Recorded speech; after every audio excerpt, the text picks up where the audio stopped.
Hello everyone, welcome back to my channel. இன்றைக்கி நம்ம என்ன வீடியோ பார்க்க போகிறோம் அப்படின்னா, சாமந்தி பூ, செண்டு மல்லி, மேரிகோல்டு அப்படின்னு சொல்லக்கூடிய இந்த பூக்களை பற்றி தான் இன்றைக்கி நம்ம பார்க்க போகிறோம். இதோட வளர்ப்பு முறை பற்றி பார்க்க போகிறோம். வாங்க வீடியோக்குள்ளே போகலாம். வீடியோ போகிறதுக்கு முன்னாடி நம்மளோட வீடியோ இப்போ தான் ஃபஸ்ட் டைம் பார்க்குறீங்க அப்படின்னா சப்ஸ்கிரைப் பண்ணிக்கோங்க. பக்கத்தில் உள்ள பெல் பட்டனை ஆன் பண்ணி வச்சுக்கோங்க. அப்போ தான் நெக்ஸ்ட் டைம் நம்ம போடுற எல்லா வீடியோவும் உங்களோட மொபைலுக்கு நோட்டிஃபிகேஷனாக வரும். ஸோ வாங்க வீடியோக்குள்ளே போகலாம். நம்ம இன்றைக்கி பார்க்க போகிறது இந்த சாமந்தி செடியை பற்றி தாங்க.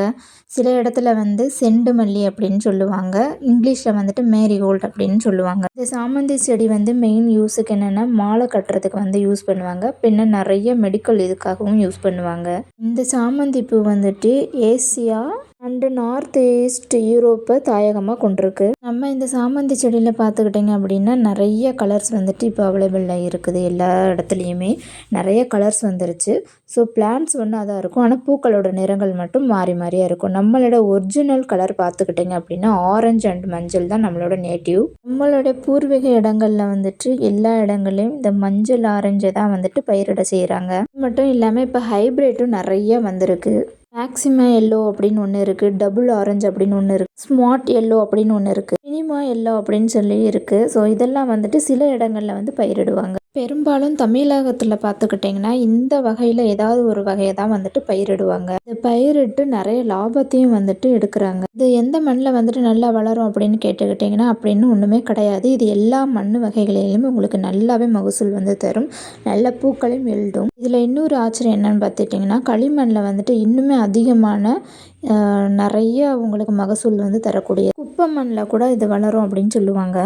நம்ம இந்த செடிக்கு என்ன ஃபெர்டிலைசர் கொடுக்கலாம் அப்படின்றத பற்றி பார்க்க போகிறோம். ரெண்டாவது இந்த பிளான்ட்டை எப்படி மெயின்டைன் பண்ணணும் அப்படின்றது. மூணாவது நம்ம இந்த பிளான்ட்டை எப்படி வளர்க்கலாம், எப்படி பராமரிக்கலாம், வைக்கலாம் அப்படின்றத பற்றி தான் பார்க்க போகிறோம். நம்ம வீட்டிலேயே கிச்சன் வேஸ்ட்டுகளை வச்சுட்டு கம்போஸ்ட் ரெடி பண்ணுவோம் இல்லையா. ஸோ நம்ம அதை மந்த்லி ஒன்ஸ் நீங்கள் ஒரு கைப்பிடி அளவுக்கு நீங்கள் கொடுத்துட்டு வரலாம். இந்த செடிக்கு அதிகமான உரங்களும் தேவை கிடையாது. எப்போதுமே நம்ம உரங்கள் பயன்படுத்தும் போது நான் எல்லா வீடியோலுமே உங்களுக்கு மோஸ்ட்லி நான் சொல்லியிருப்பேன், உரங்கள் கொடுக்க போகிறதுக்கு முன்னாடி மண்ணை நல்லா கலரி கொடுத்துட்டு உரத்தை போட்டுட்டு அதுக்கப்புறம் திரும்பவும் மண்ணை நல்லா கலரி கொடுத்துட்டு தண்ணி கொடுங்க.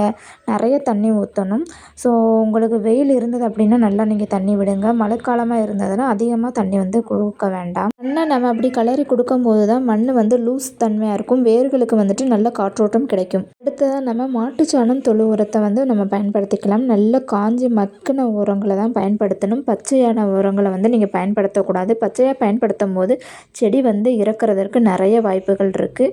மாட்டுச்சாணம், தொழு உரம் பயன்படுத்தும் போது செடிகளுக்கு அது ஒரு நல்ல உணவாகவும் இருக்கும். அது மட்டும் இல்லாமல் மண்புழுக்கு நல்ல ஒரு உரம் தான் மாட்டுச்சாணம். இந்த உரங்கள்லாம் நம்ம ஒரு கைப்பிடி அளவே கொடுக்கறது போதுமானது. அதிகமாக நம்ம கொடுக்க வேண்டாம். இதுதான் நம்ம எப்சம் சால்ட் நம்ம பிளான்ட்டுக்கு பயன்படுத்தலாம். அது ஆர்கானிக் தான்.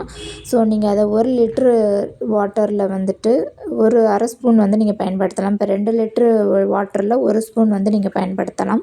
அந்த மாதிரி நல்லா மிக்ஸ் பண்ணிவிட்டு நீங்கள் இலைகளுக்கு மேலே எல்லாம் ஸ்ப்ரே பண்ணி கொடுத்துட்டு வாங்க. இலைகள் ரொம்ப பச்சை பசுமையாக இருக்கும். இந்த எப்சம் சால்ட்டு கலவை மந்த்லி ஒன்ஸ் எல்லா பூச்செடிகளுக்கும் நம்ம தாராளமாக தரலாம். இது போதுமானது. இந்த 3 உரங்களுமே இல்லை அப்படின்னா நம்ம அரிசி கழுவுற தண்ணி இந்த மாதிரி கூட நம்ம தாராளமாக பயன்படுத்திக்கலாம். அரிசி தண்ணியை பொறுத்த வரைக்கும் வாரத்துக்கு ஒரு முறை நீங்கள் தாராளமாக பயன்படுத்தலாம். ஏன்னா அதில் என்பிகே சத்து அதிகமாகவே இருக்குது.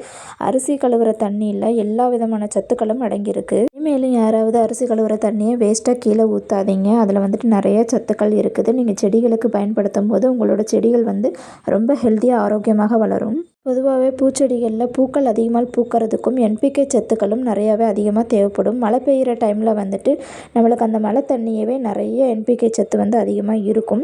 ஸோ இப்போது நம்மளுக்கு மழை இல்லாத டைமில் இந்த அரிசி கழுவுற தண்ணியில் எண்ணற்ற என்பிகே சத்துக்கள் அதிகமாகவே இருக்கிறது. மெயின்டெனன்ஸ் பொறுத்த வரைக்கும் பூக்கள் பூத்து முடிஞ்சதுக்கப்புறமா அதை காஞ்சு இருந்தது அப்படின்னா எல்லாத்தையுமே கட் பண்ணி ரிமூவ் பண்ணிடணும். இது நாடன் ரோஸு, நான் அது காய்ச்சினது ஹைப்ரிட் உங்களுக்கு. ஸோ இதில் விதைகளுக்காக அப்படியே காயட்டும்னு சொல்லி விட்டு வச்சுருக்கோம். ஸோ இது காஞ்சது அப்படின்னா இதில் சீட்ஸ் நம்ம கலெக்ட் பண்ணிக்கலாம். பாதி பேர் அதிலேயே காயட்டும்னு சொல்லி விடுறோம் இல்லையா? ஸோ அதில் வந்து எண்ணற்ற சத்துக்கள் அந்த இதுலேயே போயிரும். அதனால் நம்ம காஞ்சத உடனே நம்ம கட் பண்ணி எடுத்துட்டு அதுக்கப்புறம் கூட காய வச்சு சீட்ஸ் வந்து நம்ம கலெக்ட் பண்ணிக்கலாம். ஸோ இந்த மாதிரி விடுறதுனால உங்களுக்கு பூக்களின் எண்ணிக்கை வந்துட்டு குறைவாக தான் ஆகும். ஏன்னா கிடைக்கக்கூடிய சத்துக்கள் எல்லாமே அந்த காய்ந்த பூக்களுக்கே போயிரும். மற்ற இதுகளுக்கு வந்துட்டு சத்துக்கள் கிடைக்காம இருக்கும். அதனால் காஞ்ச பூக்களை வந்துட்டு நம்ம ரிமூவ் பண்ணிட்டோம் அப்படின்னா பூக்களும் உங்களுக்கு மொட்டுக்கள் நிறைய வைக்க ஆரம்பிக்கும். காய்ந்த இலைகளை வந்துட்டு நம்ம உரங்களாகவும் பயன்படுத்தலாம். அப்படி காய்ந்த இதை வந்து எடுத்ததுக்கப்புறம் மொட்டுக்கள் பார்த்திங்களா, எண்ணற்ற மொட்டுக்கள் வந்து வச்சுருக்கு. இந்த மாதிரி செடிகளை வந்துட்டு மெயின்டெனன்ஸ் பண்ணால் மட்டும்தான் செடிகள் வந்துட்டு ஹெல்த்தியாக வளர ஆரம்பிக்கும். ரெண்டாவதாக நம்ம இந்த செடியில் என்ன பண்ண போகிறோம் அப்படின்னா, இந்த இலைகள்லாம் அடியில் வந்துட்டு நிறைய காஞ்சி இருக்கும். ஸோ அந்த காய்ந்த இலைகளுமே நம்ம ரிமூவ் பண்ணிவிடும். இந்த காய்ந்த இலைகளை கையால் வந்துட்டு எல்லாத்தையும் ரிமூவ் பண்ணி எடுத்துக்கோங்க. இல்லை அப்படின்னா கத்திரிக்கோல் வச்சு வந்துட்டு நீங்கள் கட் பண்ணி எடுத்துக்கோங்க.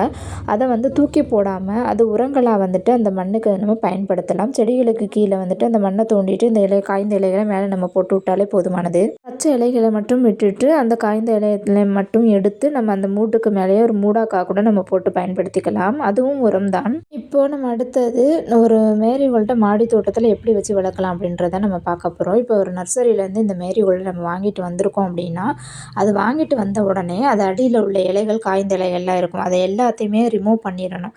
ஏன் அப்படின்னா ரிமூவ் பண்ணாதான் அதுகளுக்கு சத்துக்கள் வந்துட்டு நல்லா காய்ந்த இலைகளுக்கு போகாமல் மற்ற ஃப்ரெஷ்ஷான இலைகளுக்கு போய் சேரும். மொட்டுகள் காய்ந்து இருந்தாலும் அதையுமே ரிமூவ் பண்ணி எடுத்துருங்க. நம்ம ஒரு பாட் எடுத்துகிட்டு ஃபஸ்ட் லேயர் கொக்கோபீட்டும் சார்கோல் நம்ம கறித்துண்டுகள் இருக்கும் இல்லையா, விறகு வச்ச அந்த கறித்துண்டுகளை வந்து பயன்படுத்திக்கணும். அதுக்கப்புறமா நம்ம கார்டனில் இருக்க நார்மல் மண் வந்துட்டு மிக்ஸ் பண்ணிக்கோங்க. மண்ணை நல்லா மிக்ஸ் பண்ணிவிட்டு நீங்கள் வாங்கிட்டு வந்திருக்க அந்த மேரிகோல்டை கவரில் இருந்தது அப்படின்னா நீங்கள் கத்தியால் ரிமூவ் பண்ணாதீங்க, வேர் கட் ஆயிரும். ஸோ நீங்கள் சும்மா ஜஸ்ட்டு நீங்கள் அமுக்குனாலே அந்த கவர் வந்துட்டு ரிமூவ் ஆகி வந்துடும். அதுக்கப்புறமா நீங்கள் இந்த மேரிகோல்டை எடுத்து நீங்கள் நட்டு வைக்கலாம். ஸோ மேரிகோல்டுக்கு மண் வந்து அடியில் இருக்கும் இல்லையா, செடியில் வந்துட்டு வேர்கள் அதிகமாக மண்ணுக்கு அடியில் இருக்காது, மேலே தான் அதிகமாக இருக்கும். அதனால் லைட்டாக அடியில் உள்ள மண்களை உதிர்த்து விட்டுட்டு கூட நீங்கள் நட்டு வச்சுக்கலாம். நிறைய பேருக்கு வந்துட்டு மோஸ்ட்லி நர்சரியிலேருந்து இந்த க்ரோ பேக்கில் வாங்கிட்டு வர்றது, அந்த குட்டி குட்டி பேக்கில் வாங்கிட்டு வர்ற பிளான்ஸ் எல்லாம் வந்துட்டு மண்ணை உதிர்த்து வைக்காமல் அப்படியே டேரெக்டாக வைக்கிறது தான் பிடிக்கும். ஸோ நீங்கள் அந்த மாதிரிக்குள்ளே அந்த கவரை எடுத்துகிட்டு நீங்கள் ரிமூவ் பண்ணிவிட்டு டேரெக்டாக கூட நீங்கள் வச்சுக்கலாம், ப்ராப்ளம் இல்லை. அதுக்கப்புறமா மேலே வேர்கள் மூடுற அளவுக்கு நம்மளோட நார்மல் மண் வந்துட்டு மிக்ஸ் பண்ணி தண்ணி ஊற்றி நீங்கள் நட்டு வச்சுக்கிறணும், அவ்வளோதாங்க. மேலே மண்ணெல்லாம் போட்டு ஃபில் பண்ணதுக்கப்புறமா கொஞ்சமாக எப்சம் சால்ட் வந்து மேலே நீங்கள் தூவி விட்டுக்கலாம். இந்த எப்சம் சால்ட் ஏன் தூவணும் அப்படின்னு பார்த்துக்கிட்டிங்கன்னா, இது வந்து வேர் வளர்கிறதுக்காக உதவி செய்யுது. ஸோ அதனால் நீங்கள் மண்ணுக்கு மேலே லைட்டாக தூவி விட்டுட்டு நீங்கள் தண்ணியை மட்டும் ஊற்றி விட்டுருங்க. முக்கியமாக உங்களுக்கு நான் அதில் ஒரு ஷார்ட்ஸ் நான் போடுறேன், அதை எப்படி வாங்கிட்டு வந்து எப்படி ப்ரொபகேஷன் பண்ணணும் அப்படின்றத நான் உங்களுக்கு ஷார்ட்ஸாகவே நான் போடுறேன். முக்கியமாக மாடி தோட்டத்தில் இந்த மேரிகோல்டை எதுக்காக நம்ம வளர்க்கணும் அப்படின்றத பற்றி அட்வான்ஸ் பேசிக்கை நம்ம பார்க்கலாம். இந்த மாதிரி மஞ்சள் நிற கலர் பூக்களை எல்லாம் வந்துட்டு கவரக்கூடியது மாடியில் வைக்கும் போது தேனீக்கள், வண்டுக்கள், வண்ணத்து பூச்சிகள் அப்படின்னு சொல்லிட்டு நிறைய இது வரும். இந்த மாதிரி பூச்சிகள் வந்தால் தான் நம்மளுக்கு மாடியில் வந்து மகரந்த சேர்க்கைகள் வந்து இயற்கையாகவே நடக்கும். ஸோ அது இயற்கையாக நடக்கும்போது தான் நம்மளுக்கு பூக்கள், காய்கறிகள் நல்ல ஒரு விளைச்சல் இருக்கும். இந்த மாதிரி பூக்கள் வந்துட்டு நம்ம வைக்கும்போது கொடி, காய்கறிகள் எல்லாத்துக்குமே வந்துட்டு மகரந்த சேர்க்கைகள் நடக்கும். ஸோ உங்களுக்கு இந்த வீடியோ பிடிச்சிருந்தா லைக் பண்ணுங்கள், ஷேர் பண்ணுங்கள், கமெண்ட் பண்ணுங்கள், சப்ஸ்கிரைப் பண்ணுங்கள், பக்கத்தில் உள்ள பெல் பட்டனை ஆன் பண்ணி வச்சுக்கோங்க. இந்த வீடியோ பற்றி உங்களுக்கு ரொம்ப யூஸ்ஃபுல்லானதாக இருக்கும்னு நம்புகிறேன். பிடிச்சிருந்தா உங்களோட ஃப்ரெண்ட்ஸ் அண்ட் ஃபேமிலிக்கு ஷேர் பண்ணுங்கள். Happy gardening. நெக்ஸ்ட் டைம் வீடியோவில் பார்க்கலாம்.